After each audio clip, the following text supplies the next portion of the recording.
What does your family do that you didn't realize was bizarre until later on in life? Okay, so my mom was a pretty crappy parent. She didn't really teach me a lot and I was left alone most of the time. Most of the things I learned were from my cousin because she paid her to watch me while she would go to work or be messed up somewhere. I don't know. Never took me to an amusement park or anything. It was all my cousin. Anyway, as a kid, I firmly believed in Santa Claus, and that was because my mom didn't buy me jack as a kid. It was always my cousin getting me things and taking me places, and for Christmas I would always get really good things. Like I would get a PS2, games I really wanted, a stereo, etc. $700 a month disability money because I'm disabled. Anyways, for those reasons I firmly believed in Santa Claus, and I remember vividly kids in middle school telling me it was my mom, and I 100% did not believe in them to the point I started crying about it. All the cool gifts were from Santa as well, by the way. All the gifts my mom would get me were socks, shirts, etc. My mom also reinforced that Santa was real. Hell, I believed in the Tooth Fairy for the same reason, since I'd get $5 for every tooth I lost. Fast forward to just recently-ish, I'm 26, and I find out all the gifts from Santa were from my cousin and her mom. They would give my mom gifts for me every year, and every year my mom would take off the name tag and replace them with Santa. I even remember her telling me how specifically my cousin and aunt didn't get me any Christmas gifts while growing up. I feel like she felt inferior or something because my cousin cared more about me and got me expensive gifts. When I grew out of the Santa thing, I actually believed my mom got me all those gifts and was using my disability money for them.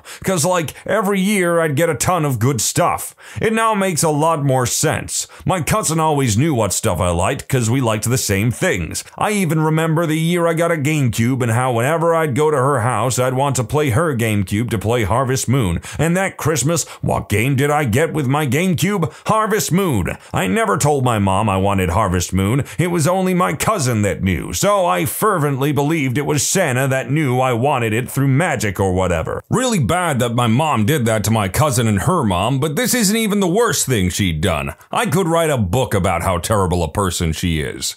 So, I wouldn't have said the mom was that bad until they mentioned that they were actively hiding the cousin and aunt were buying them gifts. That bit was like, ooh, okay, maybe she is that bad. Because not buying luxury items isn't a terrible thing. That's what it is. It's a luxury. It's not a basic necessity or anything like that. Because basic necessities, when you get older, you realize that's what matters. When you're a kid, you're all about the PlayStation 2. When you're adult, you're like, oh yes, socks and underwear for Christmas. Ooh. Maybe more context is needed, but yeah, it does sound like they kinda sucked. To keep me from watching too much TV, my dad told me that we had a 1-hour limit on our TV viewing. As in, we paid for 1 hour of TV per day, and any more than that we would be charged extra for. Like AOL back in the day. When I started going to friends' houses where the TV was always on, I got a bit suspicious, but I just figured they had more money than we did. Eventually, after watching TV for hours and hours with one friend, I asked her how much TV they paid for, and she just looked at me like I was nuts. So I guess lying to your kids because it's easier than getting into a fight over a rule you want to enforce is the bizarre thing my family did. I'm of two minds on this one. 1, obviously it's not good to lie to your children. 2, I don't blame them if they wanted them to get away from the TV and go out and be active and stuff, because a prevalent issue nowadays is people having too much screen time. Like, I see some parents out and about, they hand their babies mobile phones and stuff. It's like, what the hell? I understand if they've got like learning programs on there or things specifically for them, but I just don't think it's very good for their development. I don't think kids should be raised on technology. I only got a phone. Granted, I got a phone in like 2006. I got a little flip Nokia. It was a basic phone, had nothing else. That's all I used it for. But now I just feel like phones and tablets and stuff, when they just hand it off to their kids, it just feels like they're trying to distract them and not engage with them or teach them anything themselves. You're supposed to be there for them. You're supposed to engage with your kids, for God's sake. Anyway, that's just a little rant I've got, I guess. Having no shame being nude. At least in America, that's weird. Granted, my father was not wandering the house nude as he has all daughters, but my mother, 0 craps given. My sister, mom, and I just have no shame. I'm eating breakfast. Mom wanders into the kitchen naked to do her neti pot thing. I'm trying to take a bath. Here's mom or sissy trying to have a conversation. Walk into mom's bathroom. Literally every door leading there wide open. Mom taking a bath. Stop and have a chat. Same with my sister. I've had so many many damn bathtub conversations with my sister and mom. Also, my mom's total nonchalance about being naked around my best girlfriend. No, they weren't uncomfortable. She asked or warned them. She just wanders around naked sometimes. So now I'm just always naked in my own home. Blinds open or not, I literally just don't even notice. Being nude is just my inherent natural state. I mean, TMI, but if absolutely no one is around and whatnot, yeah, it's pretty nice to walk around in the nude, but like when there's company about, it's like, well, it's a bit weird, yeah, like that's my standard, you know, I'm not gonna enforce my standard on people, but, you know, kind of weird. Yeah, my boyfriend found this super weird and gets upset that I don't close the bathroom door all the way. He had 4 cats and my parents had 4 daughters with 1 bathroom. Privacy while you pooped was just not happening. I'm almost 30 and still find myself wandering into the bathroom while my mom's doing her thing when I visit to chat. It's just our normal. Also, my dad never wore pants when he was home. Tidy whities and a shirt is how most of my friends met him. I remember one of my sisters pleading with him to put on pants because her boyfriend was coming over, and he was just like, I pay the mortgage, I don't have to wear pants, which has become my life creed. You heard the man, love, he pays the mortgage. Now, I agree though, when company is coming around, just put some freaking trousers on. Here's the thing, here's the rule. Shirtless, alright. Pantsless, nah, that's a no-go. Not when company's about. When I was younger, my whole extended family, except the ones in Germany, would share a farm together and go there on the weekends. We would spend the whole day weeding, raking, other chores, and goofing off outside. And at night, we would eat only potatoes and gravy, and the men would drink beer. After that, all of us kids would go into the living room and watch VHS tapes of adult movies that were probably too inappropriate for us to be watching at that age. We would do this till 11 while the adults talked and played games, and then we would all go home as my grandmother and grandfather were the only people who lived there permanently. That farm has been in the family for a long time. That sounds like a damn good time, a hootenanny even. I'd love to go to a farm and, like, you know, get drunk with my relatives, talk, play games, drink beer. I mean, maybe not beer, I'm more of a cocktails guy and all that. Or watch inappropriate movies and stuff. Like, I don't know if he meant, like, you know, adult movies or he meant more like just inappropriate films for kids like Final Destination, or as I would be watching when I was like, I don't know, 10 years old, From Dusk Till Dawn. That's a great film. I freaking love that movie. My mom would let me and my brother run around naked for about 10 minutes before our bath, around ages 2 to 3, so we wouldn't want to take our clothes off in front of company, because she read that some titlers do that, but creating a time to be naked stopped it, I guess, and she didn't want to risk it or something. And she also would give us our popsicles in the bath or shower until we were about 4, so she could just hose us down and we didn't get everything sticky while eating. I don't actually blame her. Lollipops, anything like a popsicle or a lollipop, you gotta be careful with kids. I know until the age of like 5 or 6, I think, I could not be trusted with a lollipop. I would get sticky. I'd be holding it at arm's length, and then next thing I know, what the hell's going on with my hair? Why is my hair sticky? I didn't put it anywhere near my head. My hair's all sticky, and my mom and my brother would be all, get your rollers out, Edna, because I had long, gorgeous blonde locks, and they'd get all curled up and sticky and horrible. I'd hate it. I'd cry even. When we watched movies, we would discuss what was happening, what we thought of the characters, or just random things that we thought of during the movie. When I would watch movies at my friend's house, they found this very annoying, and I didn't realize people just sat in complete silence for 2 hours. I have since broken the habit, mostly, but when I meet up with my family, it's the same as it used to be. I also do this with very specific people that are down for it. I have a friend who I watch a movie and some, like a bunch of anime with on weekends and stuff. When we have the time, we get together, we just watch random stuff. We've been watching like Back to the Future. We recently watched Homeward Bound, which was a lot less sad than I thought it was gonna be. He wanted to make me cry. And we just comment on things, make jokes every now and then. Like, it's just a thing that we do. Otherwise, though, I am perfectly fine to sit in complete silence while watching a film. Cult stuff. I didn't know it was a cult until I became an adult, grew up in a Christian group. They had their own church and school. I wasn't allowed to talk to people from outside both church and school my whole childhood. Even neighbors I got in trouble for. This is the kind that teaches you homosexuality is evil, Pope is evil, Obama is evil, Trump is evil. Hell, I got a detention for using female hair products because it was gay, and that was 2011 in Canada. It was crappy, I guess, but the time I tried to self-delete with a bottle of whiskey, my parents' response was to ground me for life because I went and partied. I told them why I did it. They sent an elder from the church to talk to me and the grounding remained. They had their own business too, so at 16 you'd work and get paid normally for the church folk. Being an adult I left, but I had no clue just how sheltered it is and how crazy sheltered I was as a kid. 20 is when I got away and it was like this magical adventure world where nothing was like it was supposed to be. That sounds like utter hell, and although this was about Christianity specifically, I want people to remember no matter what part of the political or religious spectrum you are on and what you believe in, if you are too dedicated to a specific ideology in which you put it before the people around you, the people that care and love you, you're going to taint, corrupt, and hurt those around you, and probably just ruin any impression that people have of you and what you believe in, and that goes for everyone.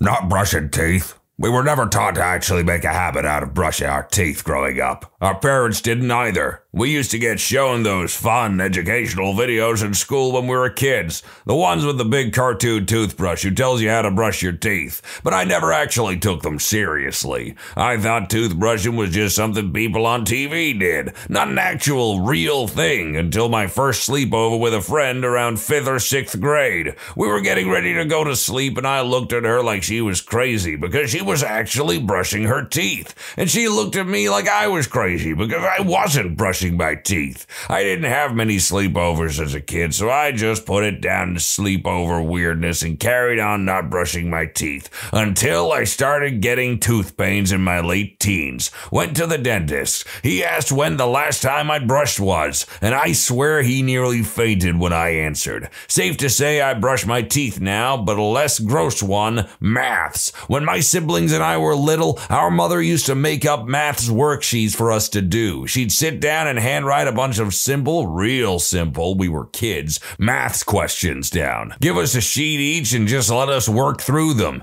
It wasn't forced or anything though. We never had to do it, but we wanted to. It was like a game to us. We'd ask her to do it for us. I didn't realize that not everyone's mother would do that or read to them each night before bed. Even my first teacher commented on how much further along my reading was than the other kids when I first started school. I thought this stuff was standard until I started talking to other kids about it and realized nobody else in my class did it. Save for the disregard for oral hygiene, which by the way, kids, seriously, brush your teeth every day. Make sure your mouth is clean and healthy. It is important. You can get sick, and I think in some cases you can even die if your mouth is like really badly kept.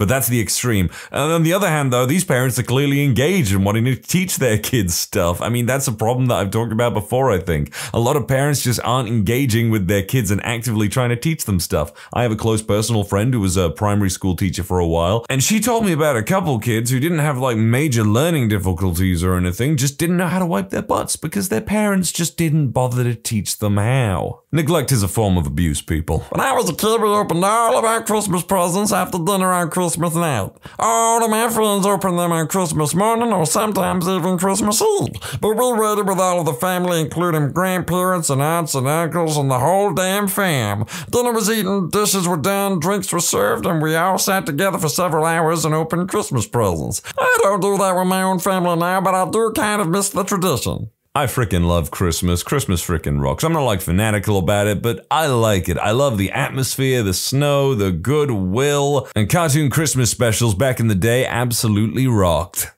My mother is a member of the Slavic pagan cult. In my childhood, there was nothing strange for me in bloody sacrifices for different gods. It was a bit of a holiday for me. In the courtyard, we had an altar where mother often performed rituals. However, in the end, my father could not stand this pizdец and broke up with her. But now I can easily write fantasy books on the knowledge that I received in my childhood. I even tried in Russian. I am from Russia, but I am not very good at composing stories. And no, it had no effect on my mind. Unless I'm not so worried because of blood, death, etc. I am not cruel. I have quite normal relations with people around me. Now I am 22 and I am IT student, and of course I am not pagan. By itself, the sacrifices were hens, pigs, and other livestock animals. Most often they were not for the fire god, so most often this event ended in a feast. I actually once went on a date with a woman who claimed to be a practicing pagan. I mean, paganism itself is an umbrella term for a few different things that have either been discarded or forgotten, and people don't really talk about that much openly, but I don't know, the whole concept seems kinda cool to me. All different gods respecting nature and all that. I don't know if it's bizarre, but my parents had arguments in front of us when we were kids. Not knocked out, drag out fights or anything, but they disagree and hash it out verbally, sometimes loudly. Now that I'm married and have grown-up friends and such, almost my entire social circle never saw their parents argue or fight. I'll be honest, I've witnessed some awful arguments and fights between my parents, but I do know someone whose parents literally never argued in front of them, and they are simultaneously the least confrontational but also most dangerous person I know, because they literally study the way of the blade. They do Bushido stuff. The man can roll into a stance while holding a samurai sword and slash that thing out smooth as butter. I have held his katanas. They are authentic and sharp, and I also had the honor of attending his daughter's christening very recently. Confrontation is an inevitable thing, people. You should be prepared for it in all manners, whether it just be an argument or whether it be someone actually trying to cause real physical harm to you. Because some people just freak out over the most mundane things, and you know what, maybe that's part of the reason why. Your parents didn't argue enough in front of you. It's a regular thing that happens. Arguments can sometimes be the way that you can solve problems. I had a less than traditional upbringing due to my 2 juvenile delinquent older sisters, but despite all of that, my family has always been very full of love. Every goodbye or goodnight was always accompanied by, "I love you." It wasn't until I started dating my now husband that I realized not all families do this. He'd get off the phone with his mom and just say, "Bye," and I'd be shocked at the rudeness of it. He's adopted the habit with me now because I've never stopped. I've always felt loved by my parents no matter what was going on because of the constant effort to remind ourselves that we love one another. Solidarity, sister. I literally do the same thing with my family and even my very close friends. I believe that anything can happen. I could be snatched from this existence at any point for any reason. So I let those around me who I truly, deeply care about know that I love them, even if it might be a bit embarrassing for them when I say it to them in public. I just realized today, probably not that strange, but my family would go to the movie theater when we knew it was going to be a rainy or stormy day. We would go see a movie and then look at the weather, and if it was still bad outside, we would just hop into another movie. I never knew it was wrong or anything. I was like, sweet, we get to watch more movies. Never got caught as I remember, but I'd never be bold enough to do it now. Sneaking into a film isn't the worst thing I can think of, but I have never done it and I don't intend to because I have a lot more respect for my local establishments. Because the fact of the matter is, people, if these places don't make money, then they just disappear. And then suddenly, oh, you live in a food desert, or oh, there's nothing to do. And then a big shadowy corporation buy up the property for a cheap price and then build houses. They own the houses, price up those houses, and people can't actually afford to buy them, and then they're renting those places forever. Men were considered inferior and violent. We weren't allowed anything resembling a weapon, including army men. Weren't allowed violent toys, no sugar, very rarely allowed time with friends. Most mornings I'd wake up to find I was grounded for one reason or another, along with my brother, and we were locked in the room all day. Food and water twice a day, bathroom at the same time. No blinds or curtains, no beds. We were allowed a mattress. If we were allowed outside, it was to do chores, usually the more physical ones like weeding or picking up rocks. I still have panic attacks if I feel trapped. When I stayed in the hospital overnight last year, they were kind enough to help me walk around so I wouldn't stress out, but it was a bloody awful experience. Anyway, I assumed all families were absolutely horrible and this was pretty normal until I actually spoke to people about it. My grandmother raised me, and I keep this light orb thing I made of her ashes as a nightlight to remind myself that even the worst pieces of crap can be useful. I defer back to my comment earlier about how extreme ideologies can really corrupt, taint, and harm people around you. But always remember that you have the opportunity to be better than the people that hurt you. Happy one. My parents combined their last names without a hyphen, so we have a unique name. It took me a while to realize other people existed with my friends' same first and last names. It really weirded me out. Mildly happy one. I was raised not to argue with my siblings, and it was forbidden not to get along, so we got along. Not as happy. I thought everyone's parents would just take random bins of their precious things, including clothes, pajamas, toys, books, etc., and put them in the basement and never give them back, even when they said they would. Very unhappy. I thought everyone's parents would scream at them if they ever asked why they were doing something or ever said anything the parent didn't 100% agree with. Maybe everyone does do this, though. Well, that certainly went from happy to sad to me lamenting that some people just should not be parents. Obviously, this person's parental figure lacked any and all emotional maturity where they couldn't even handle their child disagreeing with them. I grew up in a Christian subculture known as Mennonite. A lot of the ways I was raised would be considered bizarre. No TV, no internet until I was in 6th grade at least.